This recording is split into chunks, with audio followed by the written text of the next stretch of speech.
उसके एनालिसिस, उसके विश्लेषण को देखने वाले हैं। इससे पहले कि मैं क्लास की शुरुआत करूं, सबसे पहले एक ओवरव्यू मैं दे देता हूं। ये जो आपका पेपर हुआ है, पेपर बहुत अच्छा था। हालांकि शॉर्ट क्वेश्चंस जो पूछे गए हैं वो उसमें एक एक प्रश्न के अंदर कई सारे डायमेंशन थे। ये चुनौतीपूर्ण था क्योंकि आपके पास समय सीमित रहता है और उसमें आपको प्रश्नों की जो भी ज़रूरतें हैं, जो भी डायमेंशन, उसको पूरा लिखना होता है। और लॉन्ग क्वेश्चंस जो पूछे गए थे अच्छे थे, प्रेडिक्टेबल थे। आपने निश्चित तौर पे तैयारी करके गए होंगे। और केजीएस के अंदर जो हमारा रैंकर्स फाउंडेशन बैचेज चल रहा था, ऑलरेडी हम लोगों ने क्लास के अंदर उस पर चर्चाएं किया था। चर्चाएं भी इतनी बेहतरीन रही थी हमारी कि हम लोगों ने क्लास में भी टॉपिक देखा था। टेस्ट सीरीज के अंदर भी वो क्वेश्चंस आपको प्रैक्टिस के लिए मिला हुआ था। और हमने जो आपको एक सपोर्टिंग पीडीएफ दिया हुआ था, उसमें भी वो सारे टॉपिक हमने ऑलरेडी कवर किया था। तो ओवरऑल मुझे उम्मीद है कि आप सबने आज के इस पेपर में GS1 में काफ़ी बेहतर किया होगा। और आपका नेक्स्ट जो पेपर रहेगा GS2, उसमें भी आप लग जाइए और उसमें भी आप अच्छा करेंगे, मुझे पूरा उम्मीद है। ठीक है, तो मैं आपके साथ करंट अफेयर्स के टॉपिक को, करंट अफेयर्स से संबंधित जो प्रश्न आपसे पूछे गए थे, उसको एक बार एनालाइज करता हूँ, उसका विश्लेषण करता हूँ। फिर बारी बारी से आपको जो इस पेपर के अलग अलग हिस्से हैं उसके लिए आपके शिक्षक इसमें जुड़ेंगे। जय हिंद, जय हिंद साथियों। चलो हम लोग शुरू करते हैं अपने आज के इस क्लास को। कर रहे हैं, ओके।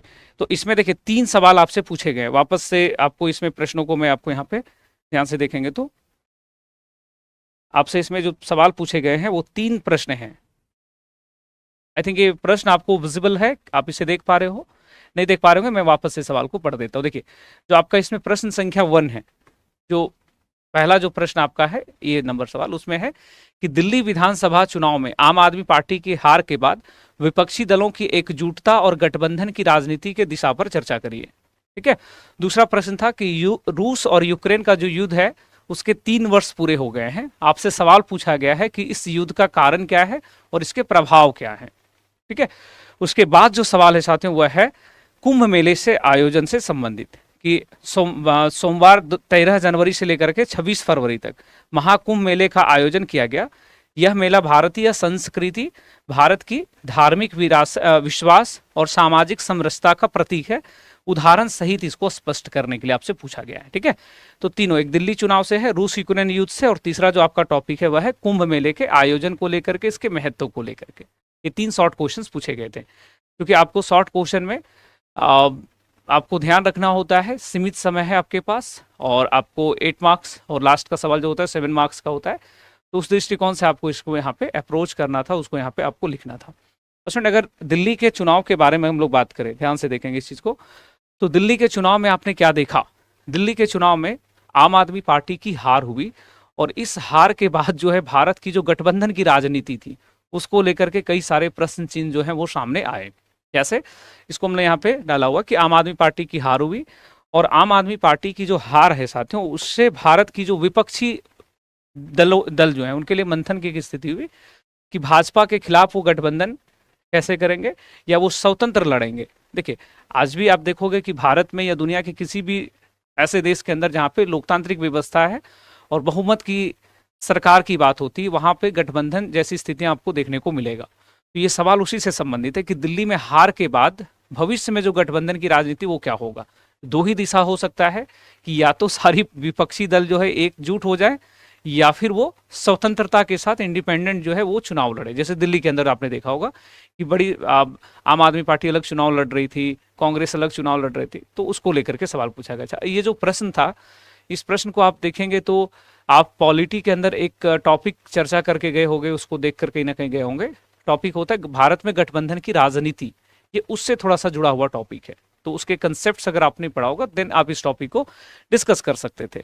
अब भाई इन जो विपक्षी पार्टी है इनके सामने क्या क्या स्थितियां हैं, तो देखो, स्थिति एक है कि ये लोग कॉमन मिनिमम प्रोग्राम बना सकते हैं। ये लोग क्या कर सकते हैं? साझा न्यूनतम और कार्यक्रम जो है उसको तय कर सकते हैं, कॉमन मिनिमम प्रोग्राम तय कर सकते हैं।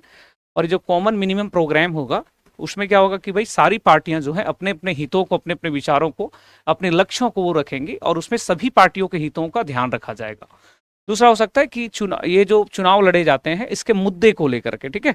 इसके मुद्दे क्या हो सकते हैं भाई, तो भारत में जैसे शिक्षा का मुद्दा बनाया जा सकता है, स्वास्थ्य का इशू को उठाया जा सकता है, महंगाई हो गया, रोजगार हो गए। तो इन मुद्दों को जो है वो विपक्षी दल साध सकते हैं, क्योंकि ये ऐसे ज्वलंत मुद्दे हैं जिसको लेकर के भारत में हमेशा से जो है आम जनता इससे जुड़ी हुई है, और हमेशा से वो इस विषय को लेकर के उनकी मांग रहती है, चाहे वो एजुकेशन हो, हेल्थ हो, या फिर एम्प्लॉयमेंट की बात हो, महंगाई की बात हो। तो विपक्षी दलों के पास अभी ये रास्ता है, आगे वो इस क्षेत्र में आगे बढ़ सकते हैं, ठीक है। ये सारी चीजें। उसके बाद पूछा है कि नेतृत्व का सवाल। देखिए, विपक्षी दलों के पास सबसे बड़ा सवाल क्या है कि लीडरशिप कौन करेगा। लीडरशिप या तो कांग्रेस पार्टी करेगी या फिर सामूहिक नेतृत्व की बात होती है, ठीक है।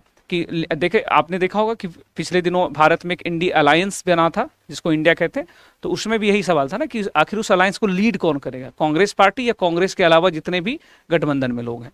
गठबंधन की संरचना कैसी होगी उसको लेकर चुनौती है, सीट बंटवारा या फिर चुनाव की रणनीति कैसी होगी, प्रचार अभियान का समन्वय कैसे स्थापित किया जाएगा, या जनता को विश्वसनीय विकल्प देना जो है इनका एक उद्देश्य रहेगा भविष्य के लिए लोकसभा विधानसभा चुनाव की तैयारी। तो ये जो सवाल था आपसे वो है दिल्ली की राजनीति, और दिल्ली में चुनाव हुआ और चुनाव के बाद जो भारत में विपक्षी दलों की एकजुटता या फिर उनके लिए गठबंधन की राजनीति की भारत में दिशा क्या हो सकती है उसको लेकर के प्रश्न पूछे गए, ठीक है। इसको आप यहाँ पे देखेंगे।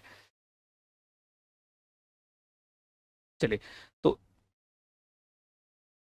Very good. हाँ, दिलीप लिख रहे कि हमने सारे पॉइंट्स को डेटा के साथ लिखा, यही तो करना था, डेटा के साथ लिखना था, और चूंकि समय कम था तो आप इसको थोड़ा पॉइंट वाइज करेंगे देन और कम शब्दों में इसको कर सकते थे। उसके बाद स्टूडेंट एक और सवाल आपसे पूछा गया है, वो प्रश्न क्या है, तो रूस यूक्रेन युद्ध का 3 वर्ष पूरा हुआ है। ये प्रश्न भी आपसे यहाँ पे पूछा गया है कि रूस और यूक्रेन की जो लड़ाई हुआ है उसका 3 वर्ष पूरा हुआ है, तो इसको लेकर के भी प्रश्न आपसे पूछा गया है। प्रश्न में मोटे तौर पे वही बातें हैं जो आपसे जो आप प्रिपेयर होकर के गए होंगे। सवाल में क्या है भाई, तो पहला तो आपसे पूछा इसका कारण क्या है, इस लड़ाई का, इस वार के पीछे कारण क्या है, और दूसरा उसका पूछ रहा है कि इसका वैश्विक राजनीतिक प्रभाव क्या होगा, वैश्विक राजनीतिक प्रभाव क्या होगा, विश्व जगत की जो राजनीति है उस पर इसका क्या प्रभाव पड़ेगा, वर्ल्ड पॉलिटिक्स में इसके क्या इंपैक्ट होंगे, ठीक है। तो देखिए, पहले तो इसके कारण की बात करते हैं। साथियों, आप सबको पता होगा कि जब कोई भी युद्ध होता है, कोई भी लड़ाई लड़ी जाती है, तो उसका कोई एक कारण नहीं होता है, और कारण भी अगर आप देखेंगे तो उसके कुछ हिस्टोरिकल बैकग्राउंड होता है उस युद्ध का, या कुछ तत्कालिक कारण होते हैं। तो इस लड़ाई का अगर ऐतिहासिक बैकग्राउंड की बात करें, इसके तीनों पॉइंट को हम लोग यहाँ हाईलाइट कर सकते हैं। जैसे ऐतिहासिक पृष्ठभूमि इस युद्ध का, तो ऐतिहासिक पृष्ठभूमि में क्या है भाई, यूक्रेन की स्वतंत्रता का संघर्ष, जो अपने समय में उन्होंने अपनी लड़ाई लड़ी और फिर वो एक अलग देश के रूप में बने। पश्चिमी समर्थक आंदोलन, तो बड़ी संख्या में ऐसे लोग हैं यूक्रेन के अंदर जो पश्चिमी देशों या यूरोपियन देशों के फेवर में होते, तो उसको लेकर के वहां पे आंदोलन देखने को मिला। उसके बाद ऐतिहासिक पृष्ठभूमि के अलावा इस युद्ध को लेकर के जो नेक्स्ट विषय है वह है क्रीमिया और डोनबास संकट। साथियों, क्रीमिया पर रूस ने कब्जा कर लिया, ठीक है, क्रीमिया पर रूस ने कब्जा कर लिया, तो ये भी एक युद्ध का वजह था। क्रीमिया जो देश है उस पर किसने कब्जा किया भाई, रूस ने किया, ये भी एक लड़ाई का वजह था। डोनबास जो क्षेत्र है उसका, डोनबास जो क्षेत्र है वहां पर बड़ी संख्या में ऐसे लोग हैं जो रूस का समर्थन करते हैं, जिसे वो यूक्रेन अलगाववाद के रूप में या अलगाववाद के रूप में परिभाषित करता है। तो ये भी एक बड़ा कारण था यहाँ पे, है ना। और तत्कालिक कारण क्या है, देखिए सबसे मोस्ट इंपॉर्टेंट तो ये वाला पॉइंट है कि आखिर रूस और यूक्रेन के बीच की लड़ाई में जो करंट जो सिचुएशन था, जो वर्तमान जो लड़ाई की शुरुआत हुई थी, उसकी जड़ क्या है। तो जड़ क्या है भाई, इसमें से जड़ है इसका नेटो का विस्तार। आपको ज्ञात होगा कि पिछले दिनों नेटो में शामिल होने की बात हो रही थी, जिसको लेकर के लड़ाई लड़ी गई। रूसी सैन्य जमावड़ा, रूस की जो सेना थी वो बड़ी संख्या में जो है वो उसकी सीमा पे जो है वो पहुंचने लगी। और उसके बाद है युद्ध की शुरुआत। साथियों, युद्ध की शुरुआत जो है वो हुआ, और युद्ध की शुरुआत में आपने क्या देखा कि 2022 से लड़ाई लगातार यहाँ पे लड़ी जा रही, 3 वर्ष जो है पिछले दिनों यहाँ पे पूरा हुआ है, ठीक है। अच्छा, इस प्रश्न में आपको ध्यान देना था एक शब्द पे। हाँ, मैं वापस से वहां पे आ रहा हूँ। सवाल आपसे ये पूछा गया है कि इससे विश्व राजनीति पर पड़ने वाले प्रभाव का व्याख्या करिए।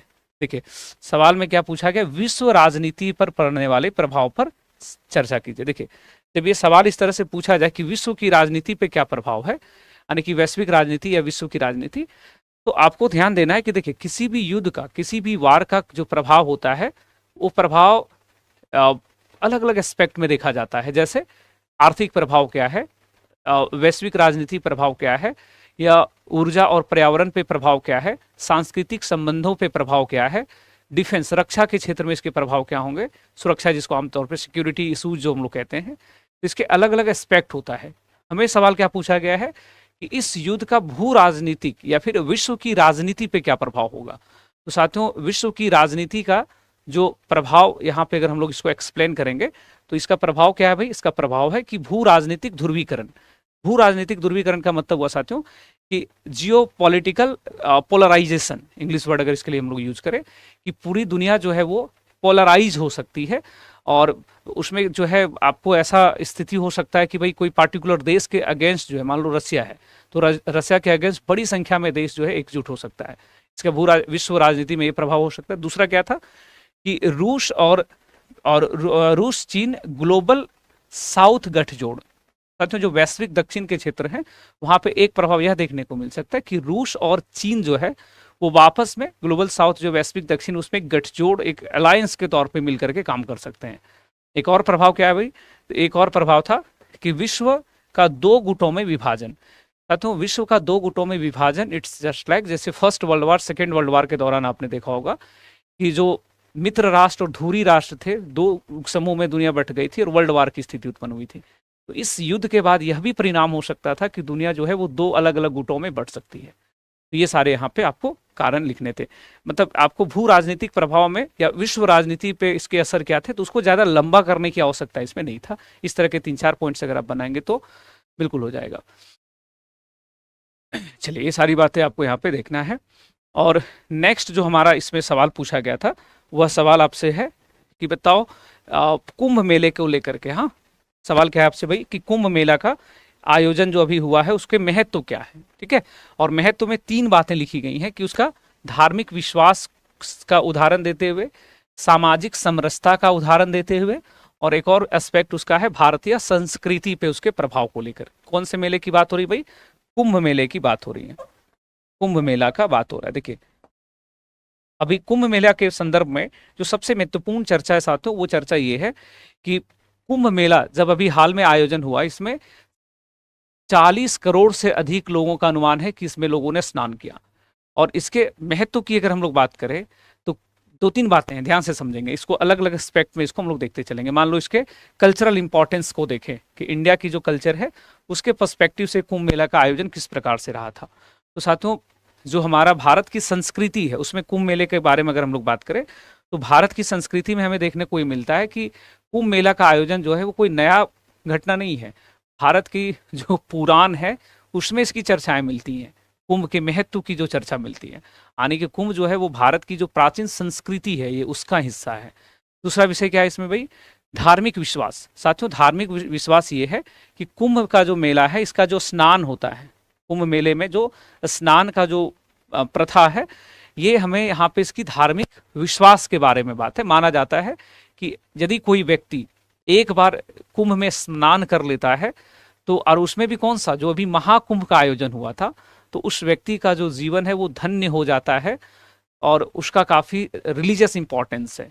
तो इसमें भी काफी इसका महत्व था। उसके बाद क्या लिखा हुआ है, सामाजिक समरसता। देखिए, सामाजिक समरसता की अगर विषय की बात करें तो साथियों, ये जो कुंभ का आयोजन हुआ है ये अपने आप में बहुत ही खूबसूरत एक हमारे देश की संस्कृति है, इसका कल्चर है।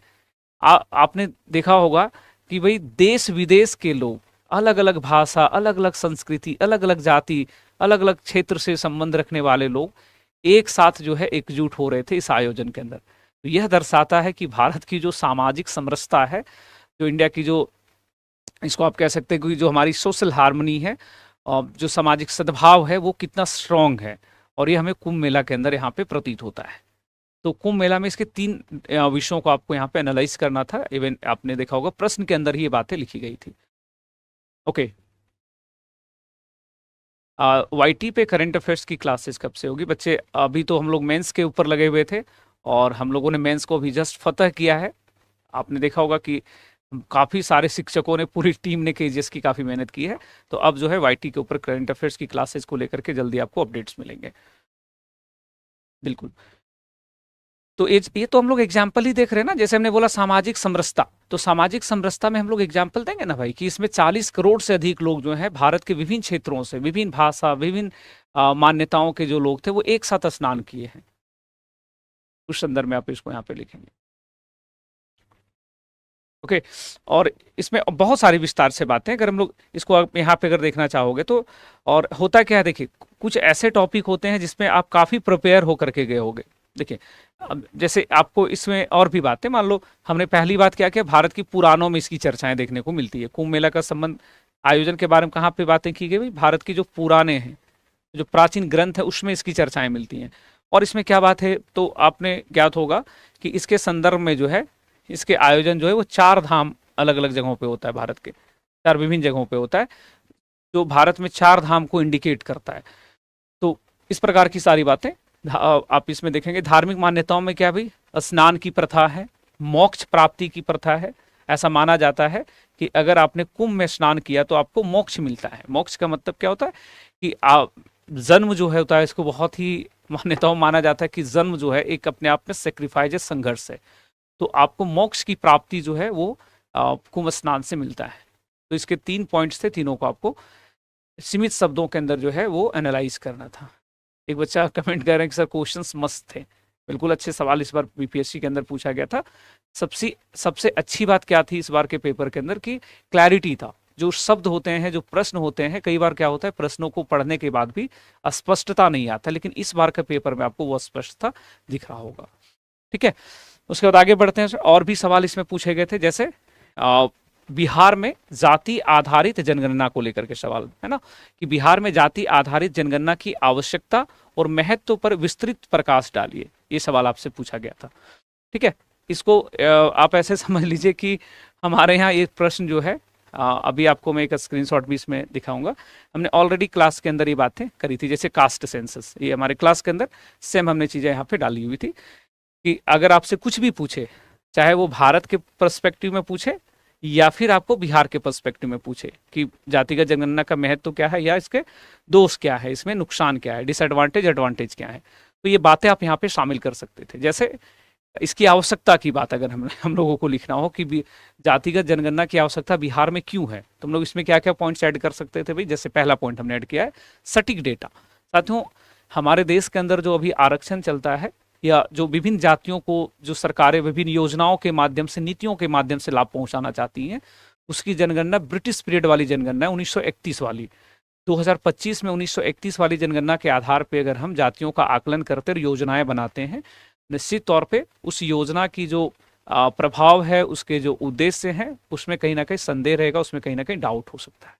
ठीक है, तो इसमें हम लोगों ने सारी बातें हमने मेंशन करना था। जैसे सटीक डेटा हमें इससे प्राप्त होगा, लाभ के बारे में पहले बता रहे हैं। दूसरा क्या है, पारदर्शिता आएगी, हमें पता चलेगा कि भाई हमारे समाज के अंदर जो है किस वर्ग के कितने लोग हैं, किस वर्ग को कितना लाभ पहुंच रहा है। ये डायरेक्ट जो है यहाँ पे, ठीक है, ये डायरेक्ट यहाँ पे आपको देखना। उसके बाद क्या है, सामाजिक जागरूकता। सामाजिक जागरूकता क्या है भाई, कि जो विभिन्न वर्ग हैं हमारे समाज में, खास करके ऐसे वर्ग जो वंचित हैं, या फिर जो सुविधाओं से अंडर प्रिविलेज्ड जो है, जो वंचित वर्ग है, जिनको तमाम सुविधाएं नहीं मिल पा रही हैं, उन लोगों को भी सुविधाएं मिल पाएंगी। तो इसमें हम लोग यहाँ पे इस विषय को यहाँ पे हम लोग यहाँ पे डाल सकते हैं। इसके बाद है वंचितों की पहचान।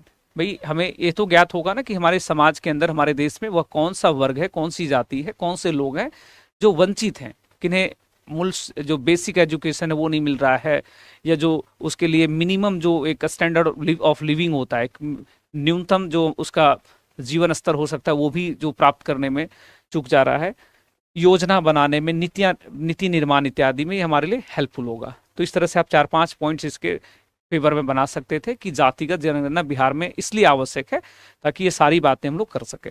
अब इसके विपक्ष में क्या तर्क है भाई, इसमें आपसे यहाँ पे सवाल में देखिए स्पष्ट तौर पे लिखा हुआ है कि इसके महत्व, आवश्यकता क्या है और महत्व पर विस्तार से चर्चा करिए। देखिए ये बड़ा कॉन्ट्रडिक्शन है कि इस पे इसकी आवश्यकता क्यों है। तो आवश्यकता तो हम लोग बताएंगे कि आवश्यकता क्यों है।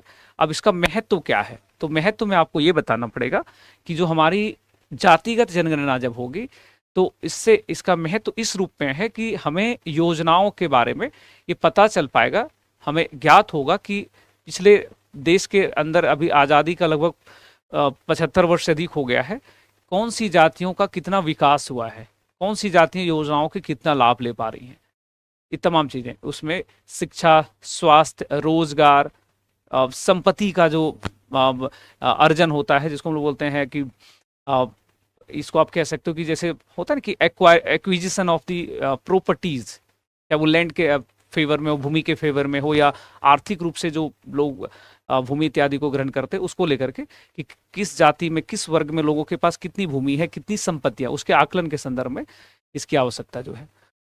तो इसमें मैक्सिमम क्या होता है सर, एक क्वेश्चन छूटा है आज समझ, देखिए एग्जाम में आप लोग प्रयास करना है, शुरू में भी आपको बताया गया था कि प्रयास करना है समय का ध्यान में रखते हुए। एग्जाम में सवाल छोड़ना किसी भी एंगल से अच्छा नहीं होता है, आपको समय को ध्यान में रख करके जो है आपको यहाँ पे काम करना होता है ना। शॉर्ट क्वेश्चंस के लिए समय आपको निर्धारित कर लेना है कि 4 मिनट 5 मिनट देना है भाई, जितना आप लिखते हैं जस्ट स्किप करके आगे बढ़ जाइए प्रश्न के ऊपर।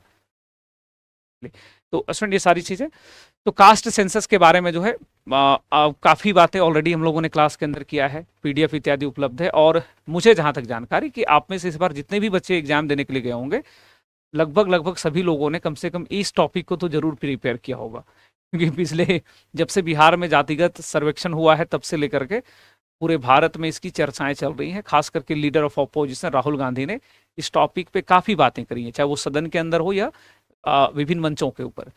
तो इस टॉपिक को जो है काफी ज्यादा इसमें, हाँ प्रेडिक्टेबल टॉपिक था ये, बिल्कुल। चलिए, तो स्टूडेंट ये सारी चीजें, उसके बाद एक और सवाल हम लोगों से पूछा गया था डोनाल्ड ट्रंप को लेकर के ना, कि ट्रंप जब चुनाव जीत जाएंगे तो क्या होगा। देखिए ये हम लोगों ने क्लास में डायरेक्ट इधर चर्चा किया हुआ है ऑलरेडी, और ये बताने का मतलब सिर्फ ये है कि बेसिकली क्या होता है ना, कई बार आप कंफ्यूज होते हो अपने कंटेंट को लेकर के, सोर्सेज को लेकर के।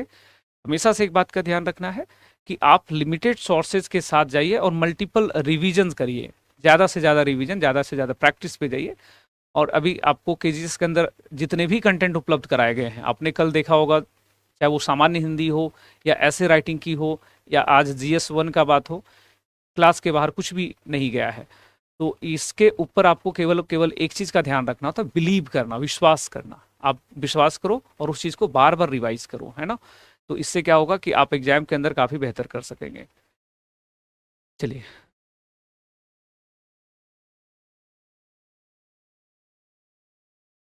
चलिए, तो ये प्रश्न क्या है साथियों, अमेरिका में डोनाल्ड ट्रंप की जीत का संपूर्ण विश्लेषण। देखिए अब इसमें सबसे पहले आपसे पूछा गया था कि उससे अमेरिका को क्या लाभ होगा, ठीक है। तो भाई अमेरिका को लाभ क्या होगा, ट्रंप ने जो चुनाव में वादे करके, अब सवाल को एक बार मैं पढ़ देता हूँ।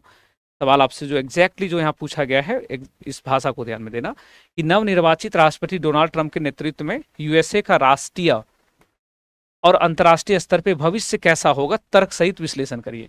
मतलब आपको बताना है कि अमेरिका राष्ट्र के लिए डोनाल्ड ट्रंप का होना कितना महत्व रखेगा और अंतर्राष्ट्रीय स्तर पे जो है भविष्य में क्या हो सकता है। देखिए स्टूडेंट, ये सवाल जो है ये बेसिकली चुनावी मुद्दे पे आधारित है।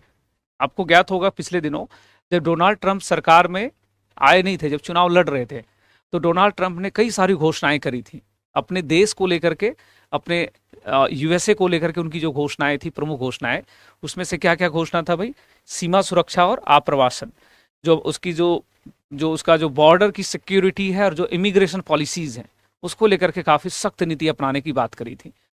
तो राष्ट्रीय महत्व पे अगर हम लोग बात करें कि अमेरिका को क्या लाभ होगा, तो अमेरिका की सीमा सुरक्षा में वृद्धि होगी। दूसरा विषय इसमें क्या है भाई कि आप्रवासन, साथियों दुनिया भर के लोग जो है, जो टैलेंटेड लोग हैं या जो रोजगार के पर्सपेक्टिव से ज़्यादा लोगों का जो अभी देखेंगे जो इमिग्रेशन होता है, आप्रवासन होता है, वो अमेरिका की तरफ होता है। तो उसको लेकर के भी यहाँ पे आपसे आपको उस पॉइंट को भी मेंशन करना था कि ट्रंप से के चुनाव के जीतने से उसके राष्ट्र को ये लाभ होगा, सीमा सुरक्षा और आप्रवासन। दूसरा क्या है, आर्थिक सुधार। साथियों पिछले दिनों देखे होंगे कि अमेरिका जो है वहाँ पे बहुत इकोनॉमी जो है उसका, उसमें रिसेशन का स्थिति उत्पन्न हुआ है, वहाँ पे अनएम्प्लॉयमेंट की स्थिति उत्पन्न हुई है, और अमेरिका जो है वो एक इकोनॉमिक क्राइसिस के दौर से कहीं ना कहीं गुजर रहा है। दुनिया में जब भी कहीं मंदी की सुगबुगाहट होती है, उसका पहला असर जो दिखेगा आपको अमेरिका की अर्थव्यवस्था के ऊपर दिखेगा। तो ट्रंप के आने के बाद, चूंकि ट्रंप का जो पिछला भी कार्यकाल था वो इकोनॉमिक पर्सपेक्टिव से, आर्थिक दृष्टिकोण से बहुत अच्छा था अमेरिका के लिए। तो ये उम्मीद है कि भाई ट्रम्प साहब जब वापस से चुनाव जीत करके यहाँ पे आए हुए हैं तो अमेरिका के जो आर्थिक रूप से अमेरिका को काफी लाभ होगा। उसमें कुछ पॉइंट्स भी आप मेंशन कर सकते हैं कि चाहे वो मंदी हो, महंगाई हो, रोजगार का क्षेत्र हो, उत्पादन का क्षेत्र हो, या इनोवेशंस टेक्नोलॉजी का क्षेत्र हो, वहां पे हर क्षेत्र में अमेरिका कुछ बेहतर कर सकता है। ठीक है। उसके अलावा जो है सांस्कृतिक ध्रुवीकरण, साथियों अमेरिका में डोनाल्ड ट्रंप का जो सबसे बड़ा, जो अभी पिछले दिनों उनके ऊपर आरोप था और जो सबसे बड़ी चर्चा उनके ऊपर उठता है, वो है राजनीतिक ध्रुवीकरण को लेकर के। तो अभी सांस्कृतिक ध्रुवीकरण को लेकर के साथियों अमेरिका के चुनाव में डोनाल्ड ट्रंप ने पूरे चुनाव के दौरान अपने कैंपेन में एक विषय था जिसको सबसे प्रमुखता से उठाया था, और वो विषय था मेक अमेरिका ग्रेट अगेन। आपने देखा होगा कैप वो पहनते थे जिसमें लिखा रहता था मागा, और यह इस बात को दर्शाता है कि अमेरिकियों को ये महसूस करवाना कि अमेरिका जो है उसको वापस से जो है ग्रेट बनाना है, महान बनाना है, दुनिया का लीडर बनाना है। तो इस ये भी जो उसकी भावना थी, ये भी जो उनकी आप समझ लो उनका जो ये इलेक्शन का जो ये उनके कैंपेन का जो एक बड़ा हिस्सा था। तो इस क्षेत्र में भी अमेरिका को लाभ होगा कि अमेरिका जो है वो सांस्कृतिक रूप से, कल्चरल रूप से जो है काफ़ी स्ट्रांग बनेगा। उस क्षेत्र में भी उनका काफ़ी उधर हाथ रहेगा। नेक्स्ट क्या था कि वैश्विक नेतृत्व। साथियों सबसे जो अहम मुद्दा था वो था इनको लेकर के वैश्विक नेतृत्व। भाई ट्रंप साहब ने चुनाव जब लड़े थे, उन्होंने, आपको याद होगा स्टेटमेंट उनका, जो उन्होंने कहा था कि जब हमारी सरकार बनेगी, जब हम पावर में आएंगे, रसिया और यूक्रेन की लड़ाई को एक दिन में रुकवा देंगे। यह दर्शाता है कि अमेरिका जो है वो दुनिया का लीडर है, और अमेरिका पिछले दिनों अपनी इस क्रेडिबिलिटी को, अपने इस साख को जो है वो खो दिया था। क्योंकि आपने देखा चाहे वो इजराइल और हमास की लड़ाई हो, अमेरिका ने इजराइल के पक्ष में अपना सेना उतारा, अपनी बयानबाजी करी, चाहे वो रूस और यूक्रेन की लड़ाई हो, लड़ाई खत्म कराने के बजाय जो है उन्होंने यूक्रेन का सहयोग किया, और युद्ध खत्म नहीं बल्कि युद्ध को और लंबा खींचने में उनका हाथ था। तो ट्रंप के आने के बाद ऐसा प्रतीत हो रहा है कि भाई अमेरिका जो है वो ग्लोबल इश्यूज जो है, वैश्विक मुद्दे जो हैं उसको रिजॉल्व करेगा और अपने आप को ग्लोबल लीडर के तौर पे स्थापित कर पाएगा। तो ये भी हमारे लिए काफी अच्छा एक विषय था। फिर अंतर्राष्ट्रीय प्रभाव क्या होगा, देखिए हमने यहाँ पे पॉइंट जोड़ा हुआ वैश्विक प्रभाव, ट्रंप के आने से दुनिया पे क्या प्रभाव। इस सारे क्लास के अंदर हम लोगों ने ऑलरेडी चर्चा कर रखा है। हमारे जो फाउंडेशन बैच में या रैंकर्स बैच के अंदर रहे होंगे उन्होंने सब कुछ ऑलरेडी हम लोगों ने क्लास में सारी बातें करी हैं। जैसे वैश्विक प्रभाव क्या होगा, तो वैश्विक प्रभाव में सबसे पहला विषय क्या हमने लिखा भाई कि मध्य पूर्व और रूस नीति। तो मध्य पूर्व पे जो ट्रंप के आने के बाद जो है मिडिल ईस्ट के क्षेत्र में, वहां पे ऐसा प्रतीत हो रहा था कि तनाव बढ़ेगा, स्ट्रेस जो है मिडिल ईस्ट के क्षेत्र में वो बढ़ जाएगा, तनाव बढ़ेगा। और रूस नीति में क्या है भाई, तो रूस नीति जो है वो सॉफ्ट होगा। वो क्या होगा, सॉफ्ट होगा थोड़ा सा। इसमें थोड़ी सी आपको उदारता देखने को मिलेगी। ऐसा हुआ भी, आपको ज्ञात होगा कि जो बाइडेन के साथ के समय में जो संवाद, जो नीतियां जो दोनों के बीच में जो पेंडिंग था, वो दोनों देशों के बीच जो मध्यस्थता या दोनों देशों के बीच में जो रणनीतिक बातचीत थी उसमें थोड़ी शिथिलता आया था, रुकावट आया था। तो वापस से जब ट्रंप साहब चुनाव जीत करके यहाँ पे आएंगे तो उसका एक अंतर्राष्ट्रीय प्रभाव, वैश्विक प्रभाव में इस रूप में देखने को मिलेगा कि भाई वो जो है वापस में रूस के साथ अपने संबंधों को और मजबूत करेंगे, बेहतर बनाएंगे। ये वाला पॉइंट के को भी आप यहाँ शामिल कर सकते थे। ये वैश्विक प्रभाव को आप विषय हम लोग यहाँ पे देख रहे हैं। इसके अलावा क्या है भाई, अंतर्राष्ट्रीय कूटनीति और तनाव, अंतर्राष्ट्रीय कूटनीति और तनाव, इंटरनेशनल डिप्लोमेसी एंड स्ट्रेस। साथियों ये बढ़ने की उम्मीद थी ट्रंप के आने के बाद, जो है वो इंटरनेशनल डिप्लोमेसी, अंतर्राष्ट्रीय कूटनीति या जो तनाव की स्थिति था वो और बढ़ने वाले थे, क्योंकि ट्रंप साहब ने बयानबाजी करने में कोई कमी नहीं छोड़ा है। चाहे वो कनाडा को अमेरिका का 51वां देश बनाना हो, चाहे वो ग्रीनलैंड पे दावा हो, पनामा पे दावा हो, या दुनिया के अलग अलग जो संगठन है, ऑर्गेनाइजेशन है, उससे बाहर निकलने की उनकी बात हो। तो वैश्विक प्रभाव में एक ये था कि भाई उथल पुथल देखने को मिलेगा, तनाव और बढ़ेंगे वैश्विक स्तर पे। उसके बाद विषय क्या है भाई, नेटो और सहयोगियों के साथ भी उनका अच्छा संबंध नहीं रहना है। वैश्विक अर्थव्यवस्था, ग्लोबल इकोनॉमी में साथियों एक डाउनफॉल आपको देखने को मिलेगा, क्योंकि वो एक्स्ट्रा टैरिफ की बात करते हैं, नहीं ट्रंप साहब एक्स्ट्रा टैरिफ की बात करते हैं। और साथियों एक्स्ट्रा टैरिफ का आपने ये प्रभाव देखा होगा कि आज चीन की जो शेयर मार्केट है, चीन का जो बाजार है, अमेरिका का बाजार है, भारत का जो बाजार है, उसमें एक अनसर्टेनिटी, एक अनिश्चितता देखने को मिलता है। ये सारी स्थितियां यहाँ पे है। जलवायु परिवर्तन नीति, साथियों ट्रंप जो है वो इतने सीरियस दिख नहीं रहे हैं क्लाइमेट चेंज को लेकर के। अगर वो सीरियस होते तो पिछले दिनों आपने देखा होगा उन्होंने पेरिस जलवायु समझौते से स्वयं को बाहर करने की घोषणा करी, अपने देश में जलवायु आपातकाल क्लाइमेट इमरजेंसी की घोषणा करी है। तो ये दोनों पर्सपेक्टिव हम लोगों ने यहाँ पे देखा कि उनके राष्ट्रीय हित के लिए क्या क्या वो विषय उठा सकते थे, इससे पहले जो चर्चा हुआ, और ये अंतर्राष्ट्रीय या वैश्विक परिप्रेक्ष्य में इनकी चर्चाएं थी। ये दोनों बातों को आपको यहाँ पे ध्यान रखना है।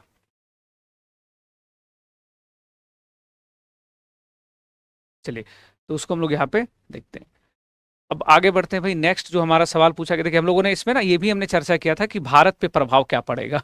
हमें लगा था कि हो सकता है भाई क्वेश्चन ये भी पूछे कि ट्रंप के आने से भारत पे क्या प्रभाव पड़ेगा, तो हालांकि ये नहीं पूछा था, बट हम लोगों ने ये भी देखा था जैसे भारत में व्यापार पे, रक्षा पे, तकनीकी सहयोग पे या मोदी ट्रंप के संबंध तो बेहतर हैं। आप्रवासन नीति जो है सख्त तो भारत को नुकसान होता, चीन के खिलाफ भारत की रुख जो है और मजबूत होता, रणनीतिक सहयोग दोनों देशों में बढ़ने का आसार था। तो हालांकि ये आपसे नहीं पूछा था, बट हमने क्लास के अंदर इसकी चर्चा करी थी।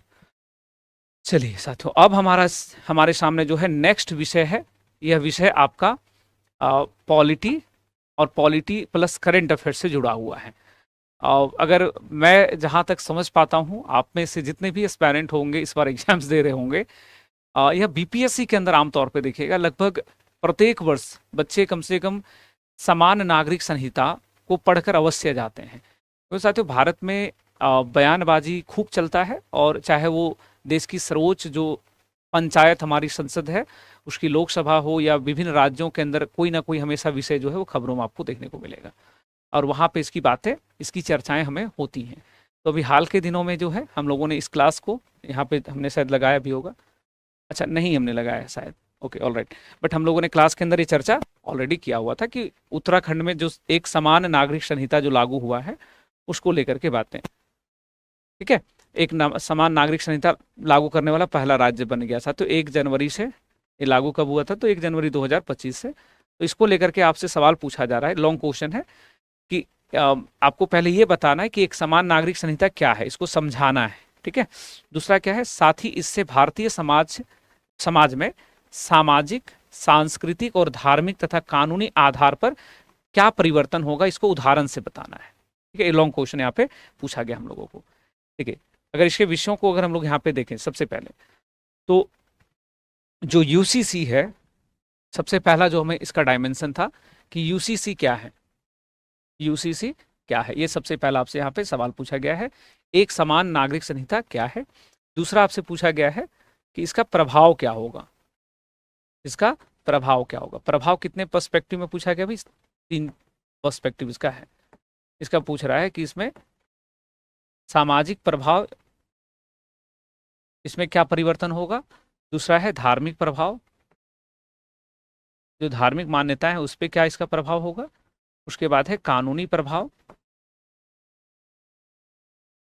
कानूनी प्रभाव, और उसके बाद एक और इधर विषय हमारा लिखा हुआ है सांस्कृतिक, एक और जो विषय है वह है सांस्कृतिक, हालांकि वो यहीं पे लिखा, मान लो दूसरा पॉइंट है वो सांस्कृतिक प्रभाव, ठीक है। ये 4 डायमेंशन हमारे प्रश्न में दिया गया है, क्योंकि यहाँ पे शब्द का प्रयोग हुआ है कि इससे भारतीय समाज के सामाजिक, सांस्कृतिक, धार्मिक तथा कानूनी आधार पे क्या परिवर्तन होंगे।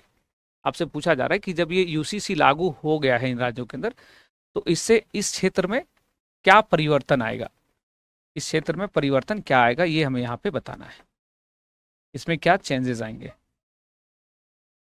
ठीक है। जब चेंजेस क्या आएंगे ये सवाल पूछा गया है, और उसमें सबसे पहले लिखा हुआ कि यूसीसी क्या है, पहले ये समझाओ, ये सवाल हमें पूछा गया है। तो आपको ज्ञात है कि पॉलिटी के अंदर आपने जो यूसीसी है हमारा, एक समान नागरिक संहिता, समान नागरिक संहिता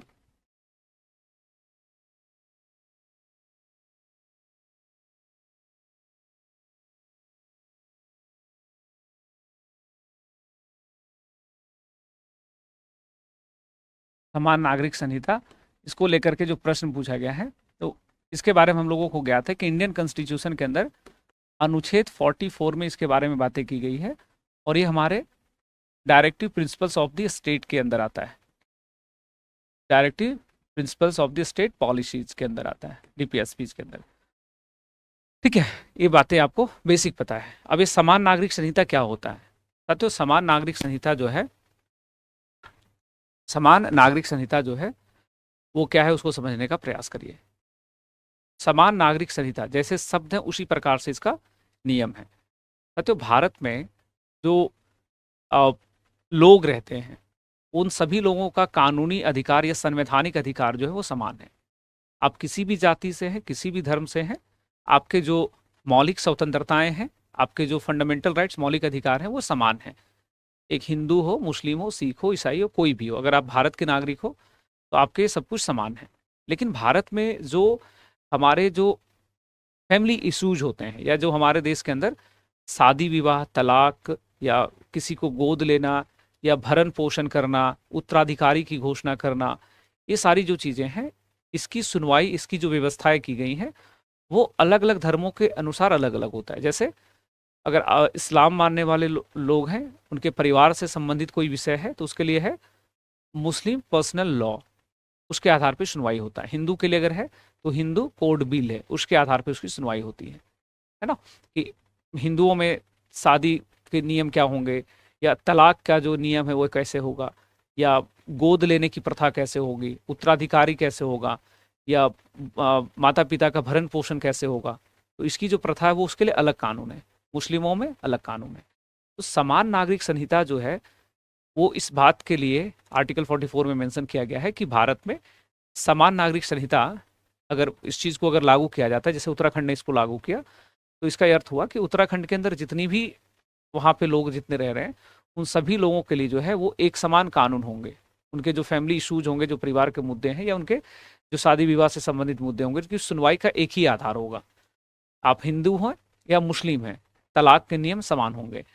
या गोद बच्चे को अगर ले रहे हो, आप एडॉप्ट कर रहे हो, तो उसका नियम समान होगा, उसमें किसी भी प्रकार का अंतर आपको देखने को नहीं मिलेगा। तो मोटे तौर पे ये कहने को हुआ कि जैसा नाम है उसी प्रकार का काम है। समान नागरिक संहिता सभी लोगों के लिए जो है एक ही कोड होगा, एक ही बिल होगा, एक ही कानून होगा। अब भारत जैसे देशों के अंदर, चूंकि हमारे देश के अंदर क्या है, हम लोग के देश में रिलीजियस फ्रीडम की बात है, धार्मिक स्वतंत्रता की बात है, आर्टिकल 25 से लेके 28 के बीच में। तो इसमें कॉन्ट्रडिक्शन है कि एक तरफ जहां भारत में धार्मिक स्वतंत्रता की बात होती है, वहीं दूसरी ओर जो है अगर समान नागरिक संहिता लागू कर देते हैं तो यहाँ पे सभी लोगों के लिए एक समान जो है वो एक समान जो है वहां पे देखेगा कानून यहाँ पे लागू हो जाएगा। तो इसमें क्या होगा कि सभी लोगों के लिए जो है वो एक समान कानून लागू हो जाएगा। तो आपको कहीं ना कहीं ऐसा प्रतीत होगा कि जो लोगों के जो व्यक्तिगत जो जो उनके जो मान्यताएं हैं, उनकी जो धार्मिक व्यवस्था है, उसके ऊपर एक प्रकार का प्रभाव, एक प्रकार का प्रहार हो रहा है, अटैक हो रहा है। तो इस विषय को आपको यहाँ पे समझाना। अब इसमें हमें पूछ रहा था तीन सेक्शन कि भाई परिवर्तन क्या होगा, सामाजिक व्यवस्था में क्या परिवर्तन होगा, सांस्कृतिक व्यवस्था में, धार्मिक या कानूनी रूप से। ठीक है, सामाजिक व्यवस्था में क्या परिवर्तन होगा, सामाजिक व्यवस्था में परिवर्तन, अच्छा शब्द का प्रयोग हुआ परिवर्तन या प्रभाव। तो प्रभाव या परिवर्तन जब भी हमें लिखना हो तो हम लोग इसके दोनों पर्सपेक्टिव को देखते हैं कि भाई इसके सकारात्मक चीजें क्या है, नकारात्मक बातें क्या है। जैसे सामाजिक विषय को सबसे पहले हाईलाइट करते हैं। तो सामाजिक रूप से हमें क्या इसमें प्रभाव देखने को मिलेगा, तो सामाजिक रूप से जो है समानता स्थापित होगा। सुनो, किसी भी धर्म के लोग हैं तो उसमें एक ही नियम चलेगा, विवाह के, तलाक के, गोद लेने के, वसीयतनामा के समान नियम होगा। तो समाज में सबसे पहले क्या होगा भाई, समानता आएगी। दूसरा क्या है कि दूसरा जो विषय है वो ये है कि समाज में ऐसा प्रतीत होता है कि भारत में जो अलग अलग धर्म, चाहे वो हिंदू धर्म हो, मुस्लिम हो, या जो व्यक्तिगत जो विषय है उसमें महिलाओं के अधिकारों का हनन होता है, कि महिलाओं को उतना अधिकार नहीं प्राप्त है इस नियम के अनुसार जितना उन्हें होना चाहिए। विवाह पे उनके जो उनका जो चॉइस है, चयन जो है, या तलाक में उनकी जो विचार है, उनकी जो बातें हैं उसको कंसिडर करने को लेकर के। तो सामाजिक व्यवस्था में एक परिवर्तन ये देखने को मिल सकता है कि महिलाओं को आवाज मिलेगा, महिलाएं जो है वो सशक्त बनेंगी सामाजिक रूप से नए नियम के अनुसार। और क्या बदलाव दिखे भाई, तो समाज में बदलाव क्या दिखेगा, समाज जो है वो अधिक एकजुट होगा। समाज के अंदर जो है लोग क्या होंगे कि ज्यादा इंटीग्रेट होंगे, और समाज के अंदर भेदभाव जो देखने को मिलता है वो कहीं ना कहीं कम होगा। ये सकारात्मक बातें हम लोग लिख रहे हैं। हाँ, नकारात्मक बातें भी हो सकती हैं। नकारात्मक बातें सामाजिक परिवर्तन की बात कर रहे हैं, तो नकारात्मक बातें ये हो सकती हैं कि समाज के अंदर जो है जो पहले से व्यवस्थाएं चली आ रही हैं, कितने दिनों से, कितने वर्षों से जो व्यवस्थाएं चली आ रही हैं, उसके ऊपर अचानक से इस प्रकार का जब बदलाव होगा तो आपको ज्ञात है कि समाज की जो प्रचलन है, समाज के जो नियम है, उसको कानून के आधार पे आप नहीं बदल सकते, क्योंकि समाज जो होता है उसके जो रिचुअल्स हैं, उसकी जो परंपराएं हैं, वो कोई एक दो दिन में नहीं बना है, कई सौ बरस लगे हैं उसको बनने में। तो आप उसको अचानक से कानून बना के नहीं कर सकते हैं। तो एक सोशल एक्सेप्टेंस को लेकर के, सामाजिक स्वीकार्यता को लेकर के प्रश्न चिन्ह खड़ा होता है, इसी बात है। दूसरा विषय क्या लिखा हुआ है, तो दूसरा विषय है कि सांस्कृतिक रूप से उसका प्रभाव क्या पड़ेगा, भारत की जो संस्कृति है। ठीक है, सांस्कृतिक तौर पे प्रभाव ये पड़ेगा कि भारत में जब हम लोग सांस्कृतिक महत्व की बात करते हैं, तो भारत एक डाइवर्स कंट्री, भारत एक विविधतापूर्ण वाला देश है। हमारे देश में सभी धर्मों को, सभी व्यवस्थाओं के, सभी विचारों का समावेशन है। समान कानून अगर लागू हो जाएगा तो जो सांस्कृतिक विविधता है, जो कल्चरल डाइवर्सिटी है, उसमें हमें बदलाव देखने को मिलेगा। और जो सांस्कृतिक, जो हमारा जो व्यवस्था है, जो कल्चरल जो डाइवर्सिटी है, विविधता है, उसमें जब परिवर्तन आएगा तो यह परिवर्तन जो है वो यूनिकनेस को, उसकी जो आधुनिकता है, उसकी जो खूबसूरती, उसको वो खो देगा। अच्छी बातें भी है। अच्छी बातें क्या, देखिए किसी भी देश के, किसी भी समाज के कल्चर की जब बात होती है तो कल्चर में हमेशा हमें ध्यान रखना होता है कि कल्चर में समय के साथ परिवर्तन होना आवश्यक है, क्योंकि ये जो कल्चर है, जो संस्कृति है, वो विभिन्न समय के, विभिन्न दशाओं के आधार पर बने थे। आज से 200 वर्ष पहले कोई व्यवस्था, कोई नियम सही हो सकता है, लेकिन आज 2025 में वर्तमान आवश्यकताओं के आधार पे वो नियम कितना प्रासंगिक है, कितना उचित है, इसको कहना मुश्किल हो जाएगा। ठीक है, तो ये सारे विषय थे, इसको आप यहाँ पे उसको यहाँ पे आप मेंशन कर सकते हो। धार्मिक विषय को लेकर के साथियों, धार्मिक परिवर्तन क्या होगा, तो धार्मिक परिवर्तन क्या है भाई, धार्मिक परिवर्तन में आप देखो, शादी, विवाह, तलाक, या जो धार्मिक मान्यताएं हैं, जो रिलीजियस प्रैक्टिसेस हैं, उसमें बदलाव देखने को मिलेगा। उसी प्रकार से क्या था, कानूनी प्रभाव। कानूनी प्रभाव ये है साथियों कि देखिए, अभी वर्तमान समय में कानून जो है उसको क्या होता है, थोड़ी सी जटिलता का सामना करना पड़ता है। कानून को जटिलता का सामना करना पड़ता है। तो हिंदुओं का संबंधित अगर पारिवारिक मुद्दे हैं, उसकी सुनवाई अलग से, मुस्लिमों का है तो अलग से। तो अगर समान कानून रहेगा तो हमारी जो कानूनी व्यवस्था है वो सुचारू रूप से चल सकता है, उसमें जो है वो थोड़ा आसान हो जाएगा, उस जटिलता कम होगी। दूसरा पर्सपेक्टिव ये है, चूंकि ये नियम नया है तो देश में विवादों के बढ़ने की संभावना है, और जो हमारी न्याय प्रणाली है, जो हमारा जुडिशियरी सिस्टम है, उसके ऊपर एक्स्ट्रा बर्डन भी आ सकता है। ये भी एक अपना विषय है। ठीक है, तो आप इसको जो है इसको दो डायरेक्शन में कहीं ना कहीं आपको करना था परिवर्तन में, इसके पॉजिटिव सेंस के अंदर भी और इसके नेगेटिव सेंस के अंदर भी इसकी चर्चाओं को आपको यहाँ पे आगे बढ़ाना था। और वहाँ पे चूंकि आपको एग्जाम्पल्स भी देने हैं, तो आप समझ लो कि एक एक पॉइंट्स के अंदर अगर आप बातें अगर ऐड करेंगे तो 2-2 पैराग्राफ आपका आसानी से आ जाएगा। और 2-2 पैराग्राफ अगर आप करते हैं तो कम से कम ये 2 पेज आपका आराम से ले लेगा। ओके, और फिर से वही बात है कि ये टॉपिक जो था मोटे तौर पे लगभग बच्चों ने इसको प्रिपेयर करके गए होंगे। पॉलिटी के अंदर भी इसकी चर्चाएं आपने देखी होंगी, हमारे यहाँ भी क्लास के अंदर इसकी चर्चाएं हुई हैं। बिल्कुल। ओके, उसके बाद नेक्स्ट क्वेश्चन क्या पूछा गया भाई, तो नेक्स्ट क्वेश्चन जो आपसे पूछा गया था स्टूडेंट, वह था भारत में राष्ट्रपति शासन को नियंत्रित करने वाले संवैधानिक प्रावधानों पर चर्चा करें। हाल ही में मणिपुर में राष्ट्रपति शासन लगाए जाने के कारण बताएं और वर्तमान समय में उसकी प्रभावशीलता का मूल्यांकन करें। साथियों, इस घटना को यहाँ पे ध्यान से देखेंगे हम लोग। हाँ, मणिपुर के बारे में आप सबको ज्ञात होगा कि मणिपुर जो है साथियों, वो हम काफी दिनों से अनरेस्ट में है। मणिपुर जो है, यहाँ पे लंबे समय से अशांति की स्थिति बनी हुई है। और अशांति का कारण क्या है भाई, जातीय संघर्ष। अशांति का कारण क्या है, जातीय संघर्ष। और जातीय संघर्ष में जो 2 सबसे महत्वपूर्ण जातियां जो वहां लड़ाई में शामिल हैं, वो जातियां हैं मैतेई और कुकी। मैतेई और कुकी। पिछले दिनों की जो घटना घटी उसको यहाँ पे थोड़ा सा हाईलाइट करेंगे। पिछले दिनों ये हुआ है साथियों, जो मणिपुर के सीएम थे एन बीरेन सिंह, उन्होंने रिजाइन दे दिया। एन बीरेन सिंह जो है, उन्होंने इस्तीफा दे दिया, रिजाइन दे दिया। और जब एन बीरेन सिंह ने रिजाइन दे दिया, इस्तीफा जब दे दिया, तो वहां पर राष्ट्रपति शासन लागू किया गया। राष्ट्रपति शासन वहां पे लागू कर दिया गया। साथियों, करंट अफेयर्स में ये जो प्रश्न आपको पूछा गया था, ये करंट अफेयर्स में बस इंट्रोडक्शन तक ही करंट अफेयर्स था। अगर मोटे तौर पे इस सवाल को आप अगर जब इसके अंदर लिख रहे होंगे तो ये प्रश्न बस इतना ही तक करंट अफेयर्स था। इसकी जब आप भूमिका लिखना स्टार्ट किए होंगे कि हाल ही में मणिपुर के अंदर फैली अशांति के बीच वहाँ के मुख्यमंत्री ने अपने पद से इस्तीफा दे दिया और उसके बाद वहाँ पे राष्ट्रपति शासन लगे। तो आगे के जो सवाल आपसे पूछे जा रहे हैं, आगे के सवाल को ध्यान से देखेंगे। सवाल क्या पूछा जा रहा है कि भाई इसके संवैधानिक प्रावधान के बारे में बताओ, राष्ट्रपति शासन को नियंत्रित करने वाले संवैधानिक प्रावधान क्या है। पॉलिटी के अंदर आपको करण सर ने पढ़ाया होगा इसके बारे में काफी विस्तार से। दूसरा इसमें क्या है कि राष्ट्रपति शासन लगाए जाने का कारण क्या है और वर्तमान समय में उसकी प्रभावशीलता का भी मूल्यांकन करें। मतलब राष्ट्रपति शासन जो लगेगा तो उसका क्या प्रभाव होगा।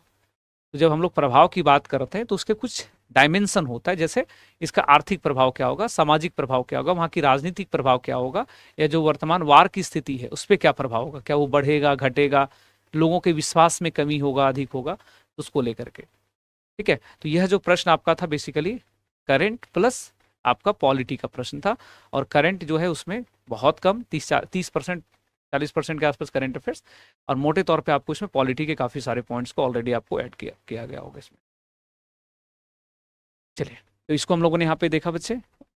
उसके बाद ये आपको पॉलिटी के अंदर भी जो है इसकी चर्चा। नेक्स्ट सवाल बड़ा इंटरेस्टिंग था भाई। नेक्स्ट प्रश्न क्या था कि एक राष्ट्र एक चुनाव, एक राष्ट्र एक चुनाव अवधारणा भारत के संघीय ढांचा में निहितार्थ पर चर्चा करें। लोकसभा और राज्य की विधानसभाओं के चुनाव एक साथ कराने के संभावित फायदे क्या है और नुकसान क्या है, विश्लेषण कीजिए। देखिए दोनों बातों को यहाँ पे समझिएगा। सवाल आपसे पूछ रहा है कि भारत में one nation one election, Bharat में वन नेशन वन इलेक्शन जो भारत का जो फेडरल स्ट्रक्चर है, भारत की जो संघीय ढांचा है, उसके लिए कितना सही है। पहला सवाल तो ये पूछ रहा है। दूसरा आपसे सवाल पूछ रहा है कि एक नेशन एक राष्ट्र एक चुनाव कराने से फायदे क्या होंगे, नुकसान क्या होगा। तो साथियों सबसे पहला विषय तो है कि एक राष्ट्र एक चुनाव जो भारत की संघीय ढांचा है उसके ऊपर एक प्रकार से प्रश्न चिन्ह खड़ा करता है, उसके लिए एक प्रकार की चिंता उत्पन्न करता है। क्योंकि भारत में जो वन नेशन वन इलेक्शन होगा निश्चित तौर पे उसमें जो सेंट्रल गवर्नमेंट है उसका इंटरफेरेंस अधिक होने का ऐसा संभावना प्रतीत होता है। तो राज्य सरकारों को ऐसा लगेगा कि भाई हमारे जो इशूज है, हमारे जो मामले हैं, हमारे जो ऑटोनॉमी है, हमारी जो स्वायत्तता है राज्यों की, वो कहीं ना कहीं हनन हो रहा है, उसका कहीं ना कहीं नुकसान हो रहा है। तो इसमें दिक्कत हो जाएगा। और ये संघीय ढांचा में इसमें दोनों पर्सपेक्टिव है, संघीय ढांचा को मजबूत भी कर सकता है, संघीय ढांचा को डैमेज भी कर सकता है। लेकिन इसके अगर आप देखेंगे इसके विषयों को गहराई से तो निश्चित तौर पे जो भारत की संघीय ढांचा है उसके लिए एक प्रकार से ये इसको आपको संतुलित करना पड़ेगा। ये बड़ा चुनौतीपूर्ण है क्योंकि राज्यों का जो स्वायत्तता है, उनकी जो ऑटोनॉमी पावर है, वो उसके लिए प्रश्न चिन्ह यहाँ पे खड़े होते हैं। दूसरा विषय क्या है भाई यहाँ पे, इसके लाभ क्या है, नुकसान क्या है, डायरेक्ट सवाल में आपसे पूछ रहा है। तो हम लोगों ने क्लास में जब वन नेशन वन इलेक्शन चर्चा किया हुआ है, डायरेक्ट हमने लिखा हुआ है कि इससे लाभ क्या है, नुकसान क्या। देखिए यहाँ पे हमने वर्ड यूज किया है ना, नुकसान। हालांकि नुकसान शब्द उनको नहीं लिखना चाहिए था क्वेश्चन में, नुकसान कुछ नहीं होता है। नुकसान क्या होगा, प्रश्न चुनौतियां होता है, चैलेंजेस होता है। अगर देश के अंदर कोई सुधार होगा तो नुकसान थोड़ी हो जाता है उस सुधार से। उस सुधार से कुछ चुनौती उत्पन्न होगा, कुछ चैलेंजेस जो है वो रेज होंगे। तो हमने सारी बातें लिखी कि भैया इससे क्या लाभ होगा। फायदा पूछा है ना, तो फायदा में क्या क्या लिखे हम लोग, चुनावी खर्च में कमी आएगी, जो हमारा ट्रेजरी सेविंग्स जो है वो बढ़ेगा, विकास कार्यों में तेजी आएगा, रैपिड ग्रोथ होगा, डेवलपमेंट वर्क थोड़े फास्ट होंगे, प्रशासनिक दक्षता बढ़ेगी, जो हमारा administrative efficiency it will be enhance, काले धन पर लगाम लगेगा, curve on curve on black money, जो ब्लैक मनी है उस पर लगाम लगेगा। ये इसके लाभ है भाई। बार बार इलेक्शन अगर होता है तो बड़ी मात्रा में लोग ब्लैक मनी खपा देते हैं इलेक्शन के अंदर। आप देखते होंगे इलेक्शन में जो है वो कैश पे ज्यादा डील होता है। ठीक है, तो ये वाली विषय को भी है। इसके अलावा और क्या है, आदर्श आचार संहिता। साथियों model code of conduct, Bharat में केंद्र राज्य के चुनाव में 2-2 ढाई-ढाई महीने तक जो है आचार संहिता लगा रहता है, जिस कारण से कुछ सरकारें नया कार्य नहीं कर पाती हैं। तो वही कम से कम चुनाव एक साथ होगा तो इससे तो राहत होगा ना, लाभ ही है ये सारी बातें। तो हमने बहुत अच्छे से सारी बातें ऑलरेडी हम लोग डिस्कस किए हैं। और मोटे तौर पे आपको भी इस एग्जाम में जो बच्चे अपेयर हुए होंगे उन्होंने ये सारी बातें आपको अगर लिखे होंगे तो काफ़ी अच्छे मार्क्स आपको मिलेगा। अब इसके नुकसान क्या है भाई, नुकसान में पहला चीज हमने लिखा है बच्चे यहाँ पे कि प्रशासनिक क्षमता पर असर पड़ेगा। तो एक अभी आपको ज्ञात होगा भारत में लोकसभा का चुनाव जो है वो 7 फेजेज में हुए थे, 7 चरण में हुआ था। जब एक लोकसभा का चुनाव को कराने में 7 चरण लगता है, तो सोचिए कि देश में सारे विधानसभा और लोकसभा का चुनाव अगर एक साथ कराना हो तो कितने चरण लगेंगे? 100 चरण लगेगा, ऐसा प्रतीत होता है। यानी कि देश के जो एडमिनिस्ट्रेटिव स्ट्रक्चर है, हमारी जो प्रशासनिक ढांचा है, उसके ऊपर असर पड़ेगा, उसके ऊपर लोड बढ़ेगा। तो यह एक विषय अपने आप में। नेक्स्ट क्या था? वोटिंग पैटर्न पर प्रभाव पड़ेगा। नेक्स्ट हमने क्या लिखा है? It will affect the voting pattern of India. साथियों, भारत का जो वोटिंग पैटर्न है वो ये है कि जब लोकसभा का चुनाव होता है तो उसको केंद्रीय मुद्दों पे चुनाव लड़ा जाता है, राज्यों के चुनाव को राज्य के मुद्दों पे लड़ा जाता है। और जब एक राष्ट्र एक चुनाव होगा तो ऐसा प्रतीत होता है कि दोनों जो चुनाव है वो एक साथ होने के कारण क्या होगा कि जो लोकल इशूज हैं, जो राज्य के मामले हैं, वो दब जाएंगे और राष्ट्रीय मुद्दे जो है वो हावी हो जाएंगे। तो ये तो नुकसान हो गया, क्योंकि राष्ट्र का भी मुद्दा उठना चाहिए चुनाव में और लोकल इशूज जो है, राज्य के मुद्दे जो वो भी उठना चाहिए। तो नुकसान में लिखेंगे हम लोग। इसी प्रकार से क्या है कि क्षेत्रीय पार्टियों पर खतरा, जो क्षेत्रीय पार्टियों पे खतरा, एक प्रकार से जो रीजनल पार्टीज हैं उनके पास रिसोर्सेज कम है, रिसर्च एंड डेवलपमेंट्स कम है। इलेक्शन को लड़ने के लिए जो मशीनरी होता है, जो जो उनको कार्यकर्ता चाहिए, जो उनको एक्टिविस्ट जो चाहिए, सोशल एक्टिविस्ट, उनकी संख्या बहुत कम है। और बड़ी बड़ी पार्टियां, कैन यू इमेजिन कि कांग्रेस बीजेपी के सामने किसी राज्य की छोटी छोटी पार्टियों की क्या स्थिति होगी? इनके पास क्या है भाई, बहुत बड़े मात्रा में, बहुत बड़े मात्रा में इनके पास फंड होता है, पैसे होते हैं। ये पार्टियां क्षेत्रीय पार्टियों को, रीजनल पार्टियों को जो है कई प्रकार से नुकसान पहुंचा सकती हैं। ये भी इसका एक नुकसान में हम लोग पॉइंट को ऐड करेंगे। उसके बाद क्या था कि संसाधनों की आवश्यकता, अधिक संसाधनों की आवश्यकता। साथियों, एक साथ अगर चुनाव कराया जाएगा तो बहुत संसाधन चाहिए होंगे, ज़्यादा आपको ईवीएम मशीन चाहिए होगा, ज़्यादा वीवीपीएट चाहिए होगा, ज़्यादा आपको मैन पावर चाहिए होगा। तो ये सब इसके नुकसान के अंदर आएगा। ठीक है, ओके। तो ये सारी बातें आपको यहाँ पे हमने ऑलरेडी क्लास में भी चर्चा किया था, मोटे तौर पे आपने ये बातें जरूर लिखी होंगी। ठीक है, फिर आपसे एक सवाल और पूछा गया था इसमें, और वह प्रश्न था नारी वंदन अधिनियम को लेकर के। उस कहाँ हमने ऐड किया, जस्ट अ सेकेंड, तुमने यहाँ पे डाला हुआ है नारी वंदन अधिनियम का एक प्रश्न आपसे होगा अलग से।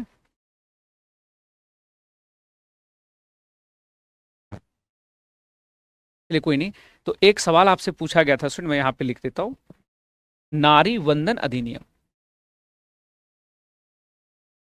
यह भी प्रश्न पूछा गया है, लॉन्ग क्वेश्चन में ही आपसे पूछा गया है, नारी वंदन अधिनियम। देखिए, नारी वंदन अधिनियम जो है, इसके बारे में क्या बातें हैं कि हमारे देश में जो महिलाएं हैं उनको 33% का आरक्षण, इसी की बात हुई है।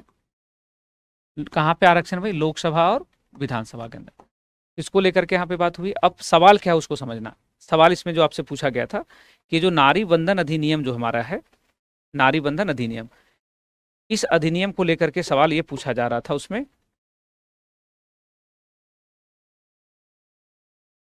इसमें ये सवाल आपसे पूछा जा रहा था कि इसको लागू होने से भारतीय समाज में सामाजिक, आर्थिक और राजनीतिक परिवर्तन क्या होगा? इसको लागू होने से भारतीय समाज में सामाजिक परिवर्तन, दूसरा है आर्थिक परिवर्तन, उसके बाद था राजनीतिक परिवर्तन क्या होगा? राजनीतिक परिवर्तन क्या होगा, यही प्रश्न यहाँ पे पूछा गया था। देखिए, नारी वंदन अधिनियम क्या था? नारी वंदन अधिनियम यह था कि भारत की जो चुनावी राजनीति है उसमें महिलाओं को ज़्यादा से ज़्यादा संख्या में हमें यहाँ पे शामिल करना था। यही था हमारा अधिनियम कि ज़्यादा से ज़्यादा महिलाएं जो है उसको चुनाव में हमें जोड़ना है। आमतौर पे अभी आपको मैं एक आंकड़ा बता दूं, भारत की जो लोकसभा है साथियों, भारत की जो लोकसभा है उसमें देखिएगा कि भारत की जो लोकसभा है, जस्ट अ सेकेंड, भारत की जो हमारी लोकसभा है वहां पे महिलाओं का नेतृत्व मात्र 74 था। अभी एक और प्रियंका गांधी चुनाव जीत गई हैं तो 75 हो गया है। और राज्यसभा में महिलाओं का प्रतिनिधित्व मात्र 39 है। इतनी महिला सदस्य हैं।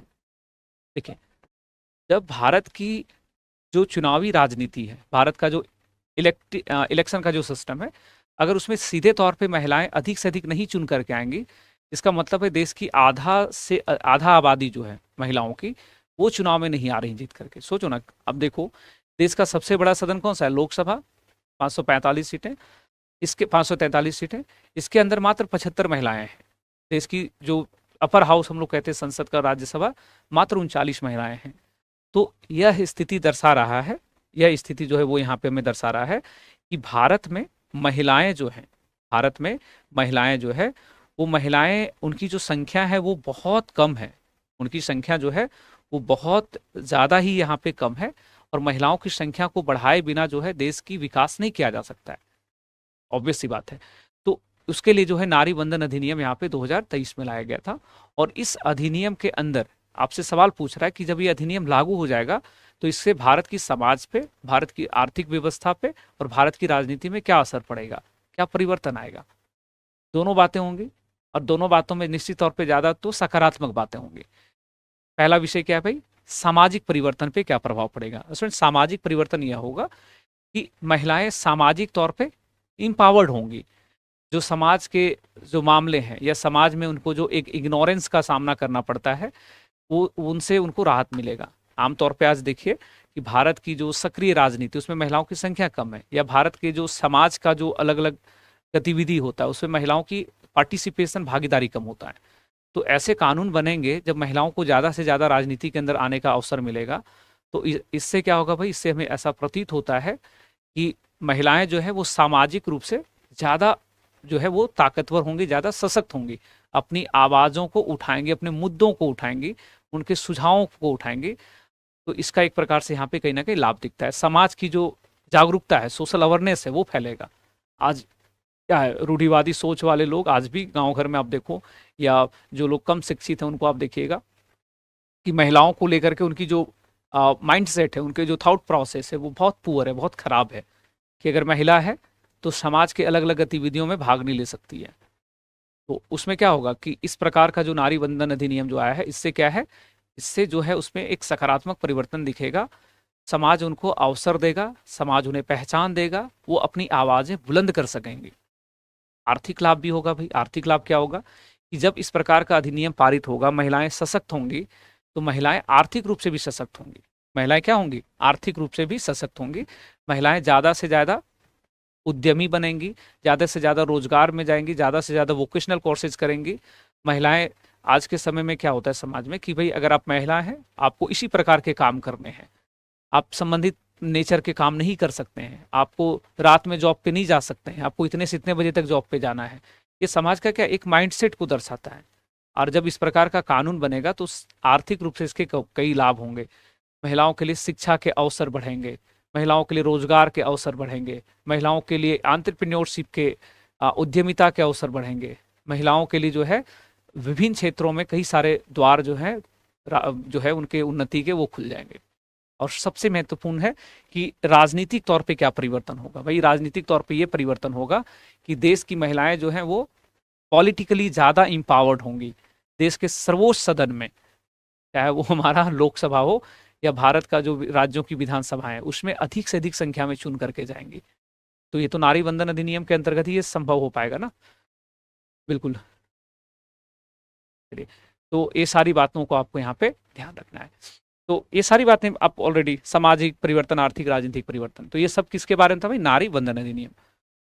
ओके, अब इसमें आपको मैं, आप में से मैक्सिमम कई ऐसे बच्चे होंगे जो अभी फाउंडेशन लेवल पे होंगे या इस क्लास को इस पर्सपेक्टिव में देख रहे हैं, चूंकि आप अगली बार 71वीं बीपीएससी में या उसके बाद 72वीं 73वीं बीपीएससी के अंदर जो है अपनी सिलेक्शन को देख रहे हैं। ध्यान से इस बात को समझेंगे। देखिए, एग्जाम के अंदर जो प्रश्न पूछे जाते हैं वो सामान्य प्रवृत्ति के होते हैं, लेकिन आपको उसको लिखने का जो तरीका होता है वो बहुत प्रभावी होना चाहिए। क्योंकि प्रश्न आसान अगर होता है तो आसान प्रश्नों के अंदर केवल आप ध्यान दीजिएगा, भाषा को समझना होता है। आपको टॉपिक देखने में लगेगा आसान, लेकिन उसके अंदर जो पूछा जा रहा है उसे समझना मुश्किल होता है। और कई बार क्या होता है कि टॉपिक को आप भले ही जान रहे होंगे, लेकिन उस टॉपिक को थोड़े प्रभावी तरीके से लिखने के लिए, उदाहरण के साथ लिखने के लिए आपको कई सारी जानकारियों की आवश्यकता होगी। और इसके लिए आपको अभी से जो है एक काम करने की ज़रूरत है। वो ज़रूरत है कि आप प्रतिदिन जो है एक कोई अच्छा सा न्यूज़पेपर रीडिंग करिए, आर्टिकल्स पढ़िए और अपने नोट्स बनाइए।